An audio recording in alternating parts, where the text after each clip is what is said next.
Bilang isang mapagmataas na artist ng mag-aaral, natutuwa akong umaasa sa paghahakbang sa mundo ng paglikha ng nilalaman, particular na sa visual arts. Bago ako maging animator, kailangan ko munang gumuhit ng maraming magandang piraso ng digital art dahil maaaring hindi mo alam ito, ngunit ang mga ganitong uri ng likhahing sining ay maaaring ipagbenta bilang mga commission online upang kumita ng pera. Kailangan ng mga artist upang mabuhay.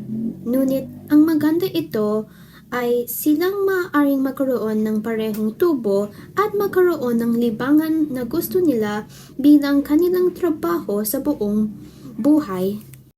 Gusto ko din sirahin ang stereotype na hindi makukuha ng trabaho ang mga artista, ngunit sa katunayan ay kaya nila. Ngunit sa mga unang hakbang sa pagbabenta ng iyong sining bilang mga komisyon, hayaan akong ipakita ang mga pangkalahatang hakbang sa paglikha ng sarili mong digital art piece.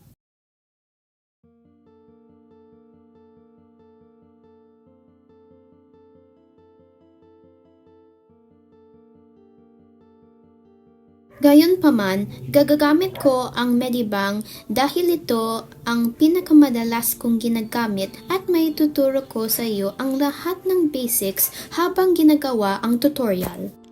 Buksan mo na ang iyong application at i-tap ng New Canvas. Doon makikita ang mga settings sa pagkukustomize ng lapad at taas ng iyong canvas. Ngunit kung gusto mo ng isang pre-made, pumunta sa Present kung saan makikita mo ang mga ito sa iba't ibang laki. Itaas na icon kung saan mo mahahanap ang iyong mga layer. Ang mga ito ay magiging mahalaga sa paghihiwalay ng iyong draft at iyong line art kasama ng ibang pang mga elemento gaya ng mga kulay, texture, shading, at iba pa.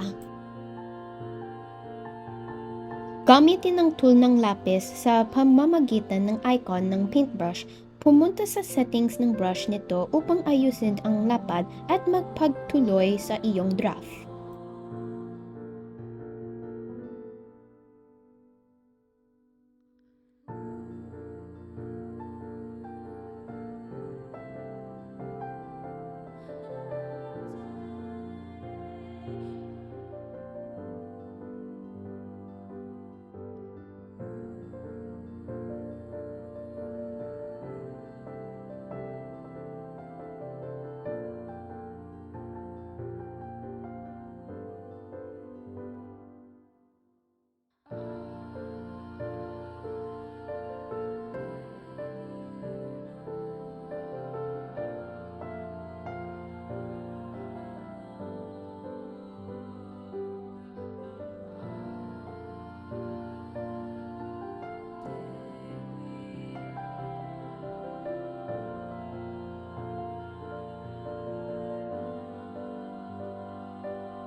Kapag tapos ka na sa iyong draft, babaan ang opacity, gumawa ng bagong layer sa itaas nito at doon mo gagawin ang iyong line art gamit ang pen brush. Optional din kung gusto mong gumamit ng itim o kulay ng mga linya.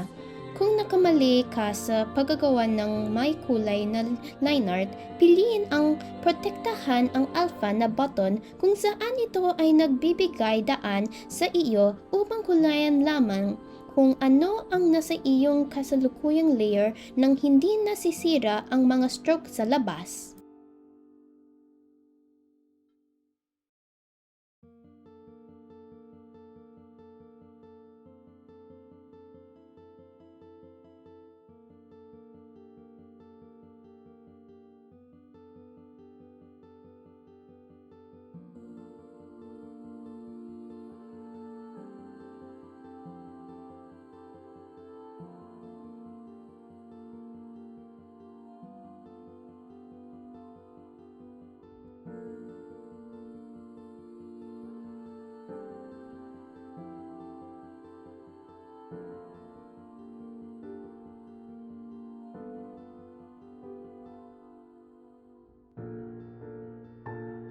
Pag natapos mo ang iyong line art, gumawa ng hiwalay na layer sa ibaba nito para ilagay ang iyong mga kulay. I-tap ang pin bucket tool sa itaas ng screen na agad nang magpipintura sa saradong lugar na gustong mong kulayan. Upang palawakin ang iyong pangkulay, itap muli ang icon para makita ito ay mga pag-aari. Pagkatapos ay pindutin ang plus na button upang lumalawak ng hindi pabasa sa isa. Ito ay magpapawasan sa mga hindi nakuhang espasyo na nakakaharap ng karamihan sa mga artista kapag nagkukulay.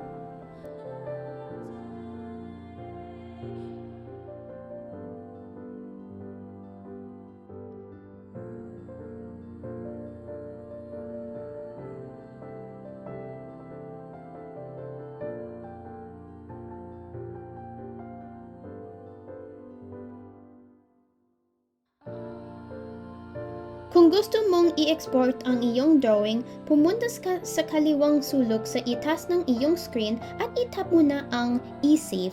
Pagkatapos ay ang bagong e-save na sinusunduan ng e-export.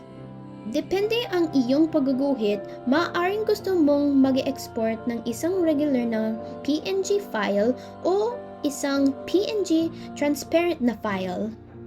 Kung meron kang bank account, magagamit mo ito bilang pag-imbak ng iyong mga ipon sa pagpapagawa ng mga komisyon para sa iyong likhahing sining. Inarerekomenda ko ang filipinoart.ph dahil ito ay isa sa ilang mga platform na may parehong pera tulad ng sa amin. Ngunit saan mang bansa ka naroroon, magagawa ng anumang platform. Sa mga hakbang na ito sa paglalakad sa Medibank, makakabuo ka ng napakaraming artwork na ibebenta online. Ang kailangan mo lang gawain ay patuloy na magsanay upang mas isulong pa ang iyong mga kasanayan.